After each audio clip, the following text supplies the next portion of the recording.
Hey Steve, if you want to crack the lines at the injectors, all you have to do is open the hood and swing the battery tray out of the way. Right flipping here. Couldn't be easier to get to. You moron. Alright, so I just loosened up the 4 lines going right to the injectors. In case you're wondering what difference it makes whether or not I loosen the lines here or down here at the pump, well, the difference is it has to do with the fact that liquids aren't able to compress as much as gas. The gas in question is the air that's trapped in these lines right now, and the liquid in question is the diesel fuel. So what's happening is that air that's trapped inside this line from here to one of the injectors, for instance, is acting as a big shock absorber or spring.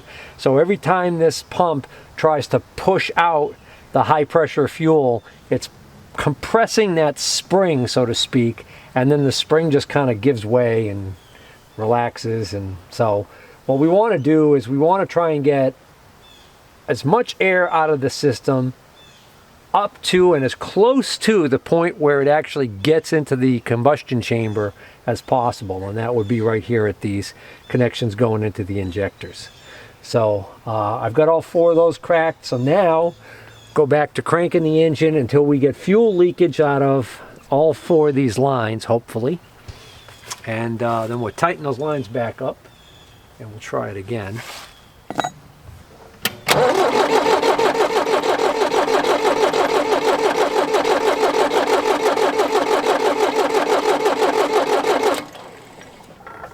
All right, I'm seeing little squirts out of 2 of them.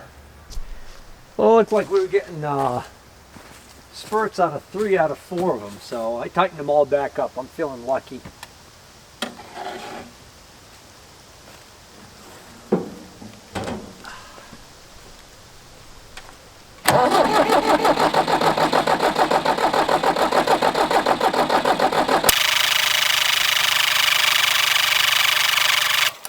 See, that definitely seemed better, right?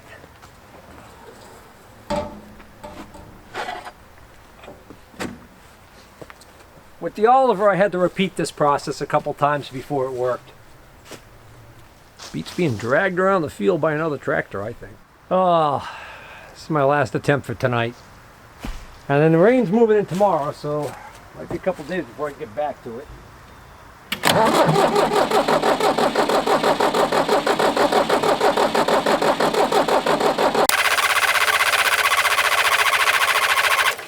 Yep. Well, the break I'm forced to take now will be a good time to put a charge on this battery.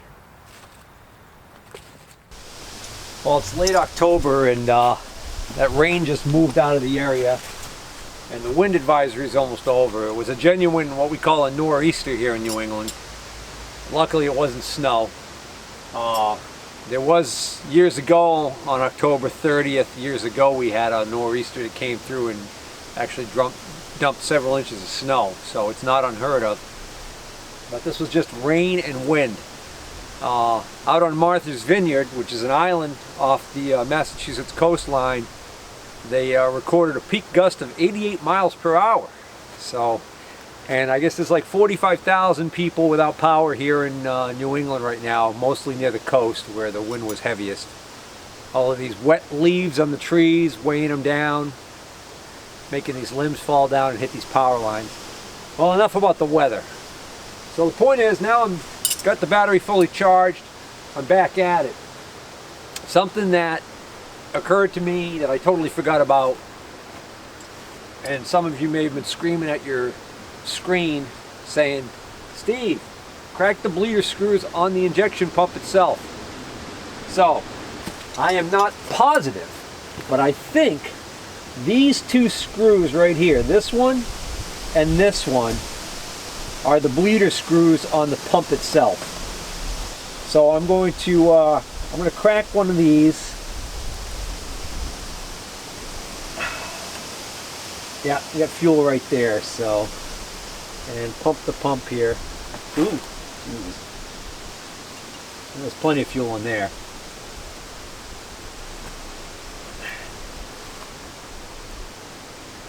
And I'll crack this one.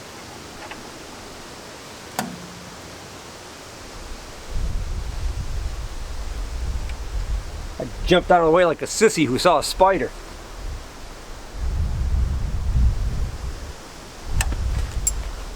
Alright, plenty of fuel, no air. I think I've bled this as far as it's going to go. I think all that other work I did previously already took care of any air in the pump. So that's not the answer. So, question now is, will it start with a freshly charged battery to spin it a little quicker?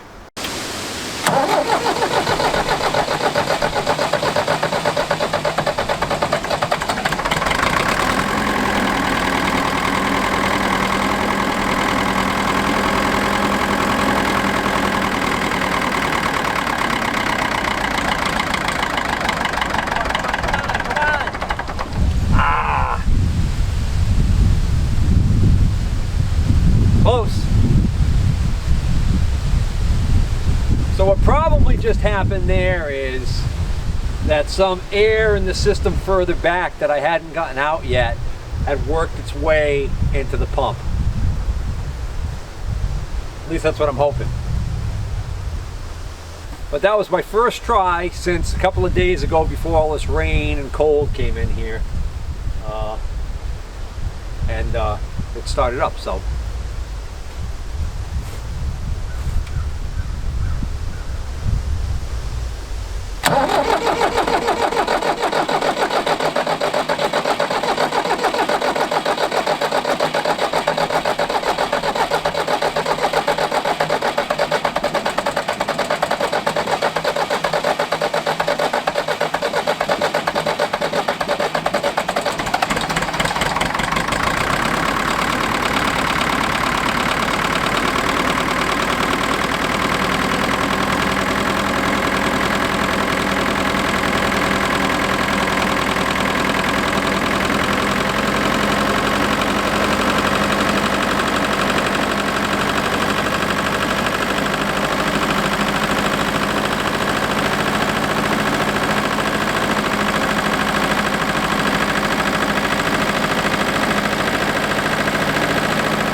Well, I didn't like that at all. Started to run away. I thought I could just pull this line off. That was ridiculous to think that, right? Luckily, it wasn't the kind of runaway where it started to aspirate the crankcase oil and suck it into the intake and have a have the kind of runaway that was catastrophic. So by shutting off the fuel supply, I was able to get it to die. I don't know why it didn't occur to me to just pull the shutdown lever and see what would happen. See what happens when you panic?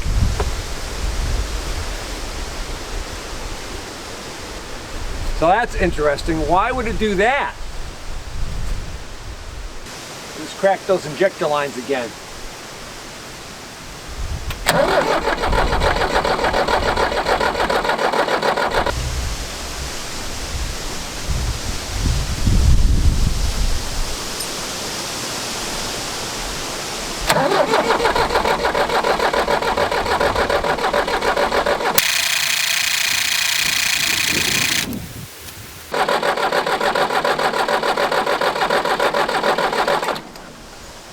don't get it.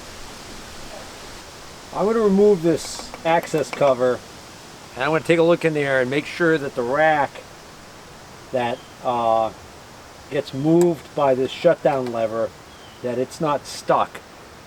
Sometimes it can get stuck, and basically the engine won't start.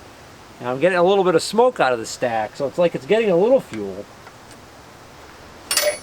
I need a screwdriver. So if I look inside here, I can see that when I pull the shutdown lever, what I'm going to do is I'm going to loosen this screw so I can actuate the shutdown lever from here.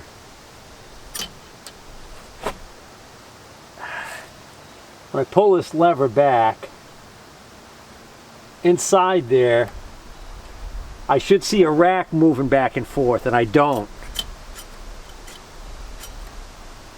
And when I pull it all over to shut off, I can feel it hitting. So when I put this back in run, for some reason, that rack isn't coming back. So I'm just gonna get this screwdriver in there and see if I can't move this thing forward. It's hard to see. Ow! That hurt. Went to stand up and bang my shoulder on the battery tray because I had the battery swung out too far.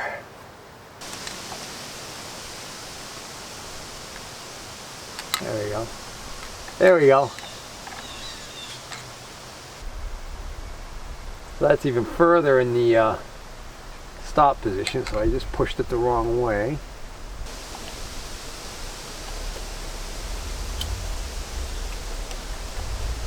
There you go. So that should be run, I think. Yeah.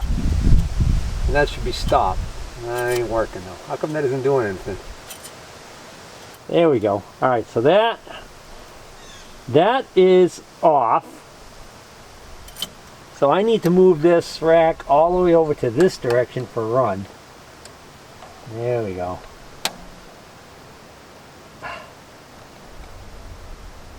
All right. That should be the run position.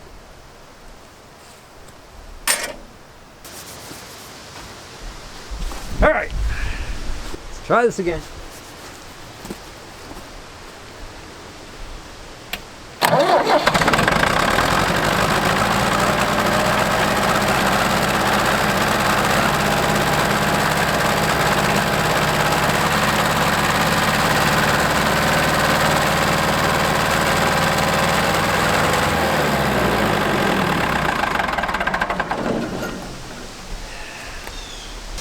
So the rack is sticking really bad.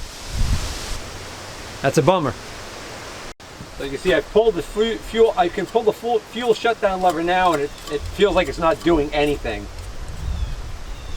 because the rack is now in the full stop position again, but it's not coming back on its own.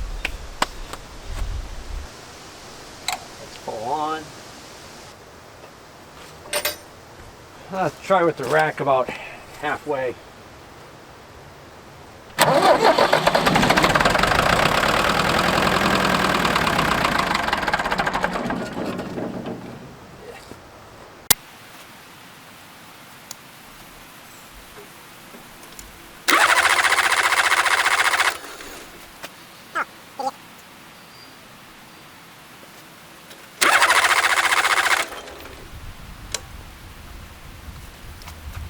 Did that move back on its own? Or did I just leave it in that position by mistake? That's that way, okay.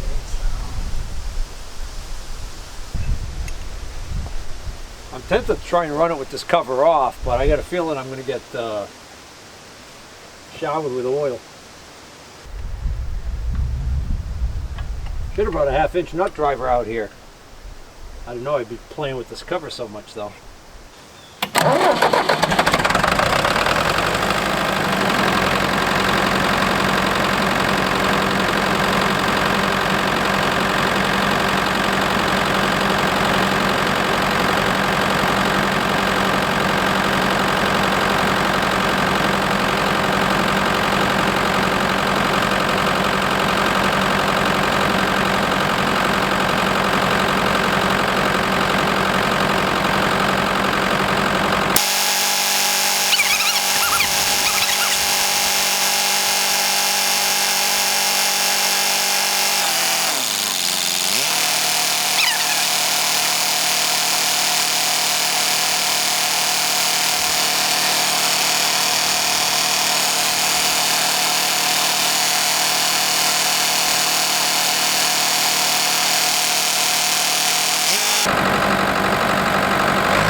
How many of you guys were convinced I was going to have this injector pump rebuilt?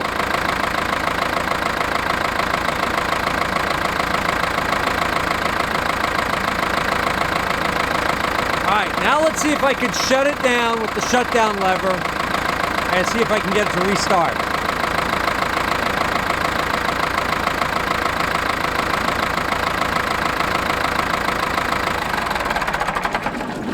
Alright, shut down. Now, pop it back. I'm going to readjust the cable.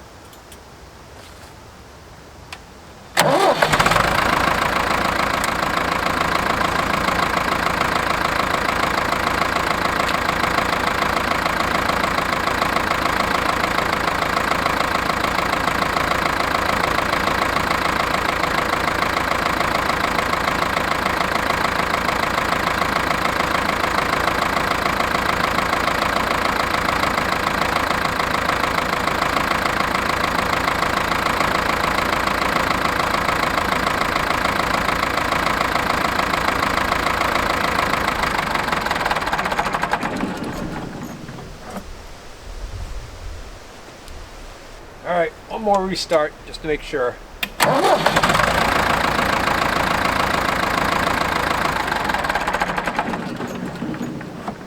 Boy, that is music to my ears. Alright, so next time you guys see a video on this, I'm going to remove the power steering pump and replace the disgusting filter that's in there, and top off the power steering fluid, and hopefully we'll be able to drive this thing around. And then we'll see how bad the leak is in the steering valve, because I'm sure once we top it off, if it's a bad enough leak, it'll present itself pretty obvious.